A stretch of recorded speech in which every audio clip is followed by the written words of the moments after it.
Donc là, nous voyons les bases sur la racine carrée dans cette vidéo. La racine carrée, tu te souviens de cette opération un petit peu bizarre? C'est ce symbole-ci. Donc des fois, il y a des gens qui mettent un petit crochet ici. Et ici, c'est la racine carrée du nombre qu'on a en dessous, ça va être A.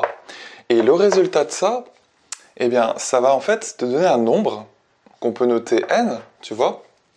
Et quand tu le mets au carré, ce nombre, si tu mets n au carré, bah, tu vas retrouver A. Tout simplement. Donc en gros, si tu mets un carré là, hop, tu vas retomber sur A. C'est ça la racine carrée. Donc ça, c'est un petit peu une présentation théorique. C'est pas grave si tu la comprends pas. On va regarder, par exemple, la racine carrée des nombres, des premiers carrés parfaits, en fait, qu'on a vu dans la vidéo précédente.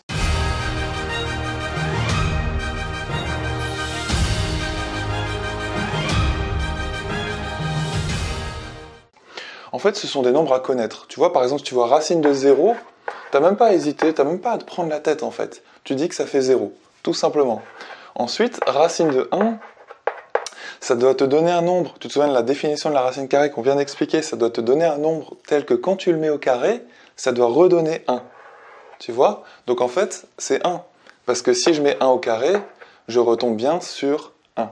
D'accord? Donc là, on dirait un 4, c'est pas très bien fait tout ça. Et racine de 2, eh bien racine de 2, là, c'est pas évident.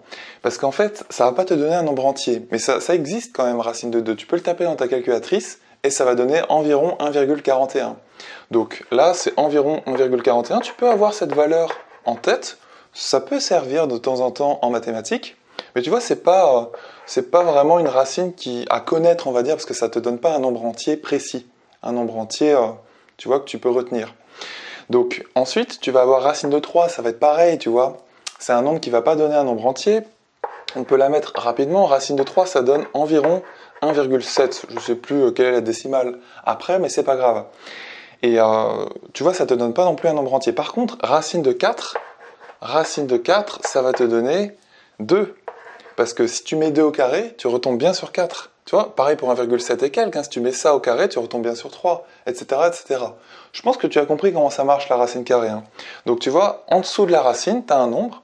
Donc là, on va donner un autre carré parfait. Par exemple, si je mets 9, eh bien, le résultat de ça, ça va te faire quoi? Bah, ça va te faire 3 en fait. Parce que si je mets 3 au carré, ça te fait 9. Tu vois? Ensuite, si tu mets racine de 10, là, ça va pas être terrible. Tout simplement parce que ça ne donnera pas un entier, mais ça existe quand même comme nombre. Donc on va pas, là je la connais même pas, tu vois, cette racine carrée de 10. On va passer directement au prochain carré parfait. Quel est le carré parfait qui suit 9? Bah tu sais, 9 c'est 3 fois 3, 3 au carré. Et bien 4 au carré ça te donne 16. Donc racine de 16, prenons celui-là par exemple, parce que c'est simple. Le résultat ça donne 4. Voilà, parce que quand tu mets 4 au carré, ça te fait 16. Ça marche? Donc la racine carrée, je sais que c'est une opération un petit peu déstabilisante au début, parce que bah, on se demande à quoi c'est égal, aussi à quoi ça sert, et c'est normal que tu te demandes à quoi ça serve. Mais dis-toi qu'il y a beaucoup de choses qu'on apprend dans les mathématiques et dans les sciences en général. Au début, on se demande mais à quoi ça sert ces choses-là? Mais en fait, petit à petit, tu vois, c'est des briques. C'est comme quand tu construis un mur. Au début, si tu vois un fou qui pose une brique sur le sol, tu lui demandes mais qu'est-ce que tu es en train de faire? En fait, la personne est en train de construire un mur. Et petit à petit, si tu la vois, cette personne, assembler les briques, tac, la personne, elle sait ce qu'elle fait, tu vois, elle est en train de construire son mur, elle est en train de mettre les briques les unes au-dessus des autres. C'est exactement ce que tu fais à l'école. Tu vois, au début, tu te demandes à quoi ça sert cette première brique-là, et petit à petit, quand tu avances dans les mois, dans les années, quand tu arrives en première, en terminale et dans les études supérieures, tu vois les liens entre les briques, et tu vois tout ce mur que tu as construit, et ce que ça permet de faire ensuite.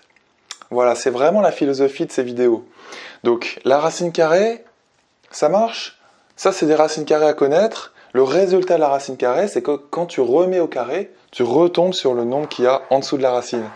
Je sais que c'est un petit peu difficile à comprendre au début, mais ça devrait le faire. Tu vois, sur ces exemples, je pense que tu comprends. Si je continue à l'oral, tu as racine carrée de 25, bah, ça te donne 5.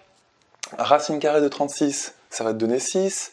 Racine carrée de 64, par exemple, bah, ça va te donner 8, parce que 8 fois 8, 64. Racine carrée de 49, eh bien, ça va te donner 7, racine carrée de 100, bah, c'est 10, parce que 10 fois 10, 10 au carré, ça fait 100. Tu comprends la logique? Donc voilà, retiens bien ces différents nombres avec des racines carrées, parce que tu les rencontreras souvent dans les exercices.